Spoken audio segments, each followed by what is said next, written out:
Amis du jour, chalutations. Pour les petits nouveaux, moi c'est Sekhmet, et je vous souhaite la bienvenue dans mon podcast littéraire. Dans mon émission, je vais tenter 3 fois par semaine de vous donner envie de découvrir des livres de tout poil, récents et moins récents. Alors, si ça vous tente, c'est par ici la suite. Aujourd'hui, je vais vous présenter Iron Widow de Xiranjay Zhao, publié aux éditions La Martinière Jeunesse. Dans ce premier tome, nous allons rencontrer Wu Zheyan, 18 ans.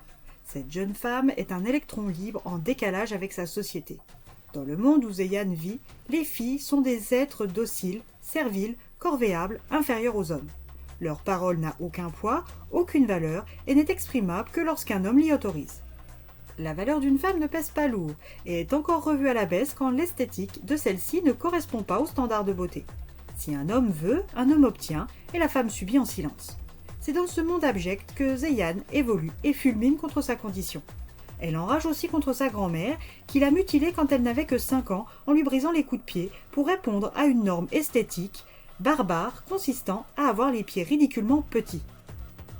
Zheyan est handicapée par cette tradition que sa grand-mère justifie par le besoin de se rappeler que dans la vie on doit s'appuyer sur les membres de sa famille pour être heureuse. Zheyan a un frère, Dalang, et avait, il y a encore moins de 3 mois, une sœur aînée, Ruyi, morte des mains d'un homme. Zheyan est en colère et n'a qu'une mission, venger la mort de sa sœur, en tuant l'homme responsable. Mais l'homme qui a tué de ses mains Ruyi n'est pas n'importe qui. C'est le prince-colonel Liang Guan, un pilote de chrysalide chevronné de 19 ans. À Huaxia, comme un peu partout, les humains font face à des envahisseurs appelés les Undens. Ces êtres venus de loin ressemblent à des scarabées de métal et tuent sans scrupule. Pour les combattre, les humains ont converti leur carapace en chrysalide. Dans ces machines, que seuls les plus doués des techniciens connaissent la fabrication, sont des machines de guerre de très haute performance. Dans le cockpit, 2 sièges, un yang noir et un yin blanc. Le yang est pour le pilote, c'est lui qui, à l'aide de son ki, l'essence spirituelle du corps, le fait bouger, se battre et évoluer. Le yin est pour la concubine. Elle n'a pour unique vocation que de soutenir le pilote et de lui fournir son ki jusqu'à ce que mort s'en suive. De manière générale, les pilotes, bien que souvent d'extraction ordinaire, possèdent une pression spirituelle, la mesure de la force mentale qu'un individu peut employer pour canaliser son ki, plus élevée que leur concubine, mais parfois celle-ci est capable de résister et de communier avec le pilote, faisant de ces rares élus des partenaires à part entière. Ruji n'a pas eu l'occasion de monter dans le renard à 9 queues de Yang Guan car il l'a tué bien avant. Zheyan, qui n'a pu empêcher ses parents de vendre sa sœur, va s'enrouler de son plein gré pour le prince-colonel et sa chrysalide. Quand son ami Gao Yizi, un fils de famille riche qui vient la voir une fois par mois depuis 3 ans, l'apprend, il tente de l'en empêcher, quitte à la compromettre devant ses parents qui pourraient la noyer dans une cage à cochons pour laver l'honneur familial. Heureusement, son ticket de sortie sous forme d'aéronef est pile à l'heure.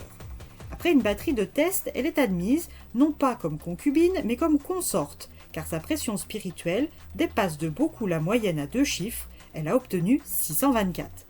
Si elle était née garçon, elle ferait partie de la petite partie de la population à dépasser les 500, soit le minimum requis pour faire fonctionner une chrysalide tout seul. Son but reste malgré tout clair dans son esprit, tuer de ses mains le prince-colonel Yang Guan, et ce, même si son acte condamne 3 générations de Wu. Son tempérament de feu et son score élevé n'ont pas manqué d'attirer l'attention du jeune homme adulé de 19 ans. Seule avec lui, elle choisit d'être entreprenante pour en finir vite. Mais malheureusement pour elle, une attaque de Undens sur la muraille l'oblige à suivre son maître dans la chrysalide du renard à 9 queues et de risquer sa peau. Elle se pense finie, mais sa volonté est telle qu'elle terrasse ses doutes et ses peurs et sort vivante du renard en métal. Ce tour de force ne va pas lui valoir les honneurs, bien au contraire. Elle n'est définitivement pas un homme et elle le constate. Son exploit lui vaut une réaffectation comme partenaire du pilote de l'oiseau vermillon, le démon de fer, Li Shimin, le garçon qui a assassiné son père et ses 2 frères. Fichu karma. Comment Zheyan va-t-elle survivre à l'homme le plus puissant de Huaxia? Shimin est-il aussi terrible que la presse le raconte depuis des années? Yizi acceptera-t-il de laisser Zheyan se sacrifier dans une chrysalide? Les Undens perceront-ils la grande muraille et arriveront-ils à leur fin? À vous de glaner des réponses au fil des pages.